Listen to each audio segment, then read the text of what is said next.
Hello and welcome back to Adventures with Autism. So it's a little bit different this week. We've not actually gone anywhere. Couple of reasons for that. One is the weather was a bit naff. The other one was the football, although the less said about that the better. So what I thought I'd do this week is talk about Robert's iPad, what it is, how we use it and how we have it set up. So we have an iPad Pro 10.5 inch with 256 gigabytes of storage, and we have the 4G model. Now the 4G part is very important. In that we have a 3 unlimited data contract. Now what that allows us to do, it gives Robert the opportunity to watch whatever he wants, when he wants it, without having to worry about running out of data. Now that choice is imperative for Robert. We tried in the past trying to say, well, what do you want to download? Download something to watch for the trip, and he just can't make the decision, or he'll change his mind halfway through the trip. So having that SIM card in there, it allows him to make the decision on the go. So you can see on screen now is Robert's iPad and how we have it set up. Now it does look a little bit messy, but this is how he wants it. He's set this up, and it's how he wants to have it. Giving him that element of control really helps calm him down. He can control it, he has it set up exactly how he wants it. It stops him getting flustered. You can see here we've got a folder that's just full of games. Now we do use Apple Arcade, so that means a lot of these games are included in that. And that means he can download all the games that he wants from Apple Arcade without having to worry to pay for them. We do have the iTunes Store on there. We've got Photo Booth, a few other games. The big one, however, is this YouTube app. You can see there he's been watching a Minecraft video. He has his own YouTube account, and he watches it almost constantly. Important to note in here, if I go into the settings, and then you can see here we have restricted mode, and I leave that turned on. Robert doesn't know how to get to that. I think if he really wanted to, he probably could find it, but I've not shown him and not even told him it's on.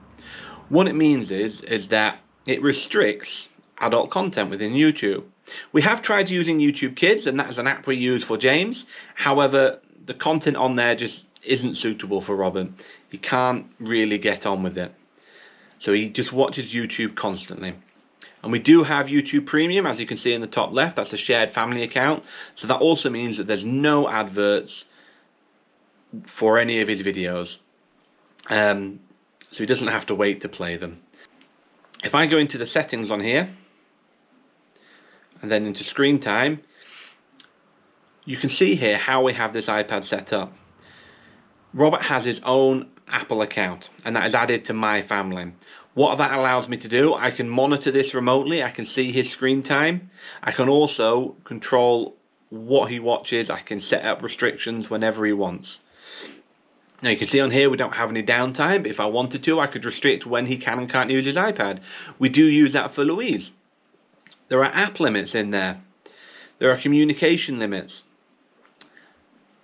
There are always allowed, and there are content and privacy restrictions. This is an important one for kids. I've turned them on, and it allows me to set what he can and can't do. Now thankfully Robert is really trustworthy, and he doesn't really do a lot on there. But you can see there I've got content restrictions. I can enter the code in,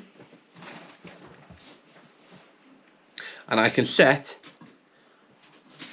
profiles on there for movies, what TV shows it'll show. You can see I've got movies set to 12, so he can't actually see anything movie-wise beyond the 12. Ratings are for United Kingdom, music is clean, music videos are on, and it really allows his freedom. And all of these I can access and change remotely on the go from my phone. I just go into his, and I can see all of his activity.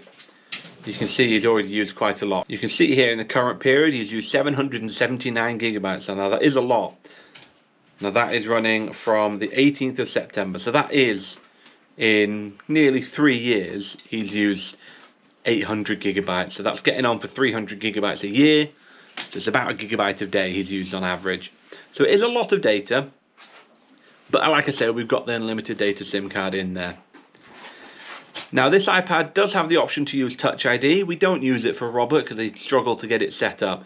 But when we do go out and we are leaving it somewhere, we do turn on the PIN code so that he can get into his iPad, but it's also locked and secure when we're out. The other big thing about having that data SIM card is if we do lose it, we can track it wherever we want. So that is a very important thing. Earlier on when he was younger, we actually borrowed my dad's iPad and he dropped it out the pushchair. Now luckily some builders found it, so when my wife went back to get it, they had it. But it didn't have that 4G in there, so we couldn't track it without it being connected to Wi-Fi. That 4G allows us to track it wherever it is, and we can find it, lock it, wipe it remotely. So you can see here we have various apps on here, and like I said, he's set them up exactly how he wants them with all his games. We have the various subscription services that we use, whether that's Netflix, Disney, Amazon, iPlayer. Like I said, YouTube is the main one that he uses. The other thing he likes to use on here is the camera. So Robert does struggle with his reading, but having this iPad, it allows him to take a photo of what he's struggling with, and he brings it to us and we can see exactly what he's doing, and it allows him that freedom to help choose. Now I'm hoping with iOS updates, it'll help clean up this screen. I know they're bringing the app library to it. They're also bringing the live photo so that you can actually search what you see and copy paste photos and text from photos. So that should be fantastic. So I hope this brief video has helped you understand how we use Robert's iPad and how important it is a tool for us to use. I know that some parents do want to limit their screen time for their kids, and that's completely up to them. It's their child. For us, we try not to limit Robert for his iPad because he has learnt so much. Even just using YouTube, it has helped in leaps and bounds coming on, especially with his talking and his understanding of things, because it allows him to access the information at his pace. That's something that he controls without having something to be forced upon him. And I tell you, some of the things that he comes out with I never knew before, and he's learned that all from YouTube. Whether that's learning how to play Minecraft, learning about dinosaurs, whatever. That YouTube has been a fantastic learning experience, and without his iPad we wouldn't have got there, and without allowing that freedom we would have really struggled. We do limit Louise's time on the iPad, but she's a different child. She understands more, she's able to access information in a different way. So we have found limiting Louise's time on the iPad has been beneficial. For Robert, it wouldn't be. So I hope this video has helped. Please do drop me a comment if you've got any questions about how we use the iPad. And I hope to see you soon in the next video. We do have some exciting plans coming up. We've recently subscribed to National Trust, so we've got some great videos coming from the various National Trust places that we do have around our area. And we've got the summer holidays coming up. We've got various trips planned. Let's see how we go. Thank you, and bye.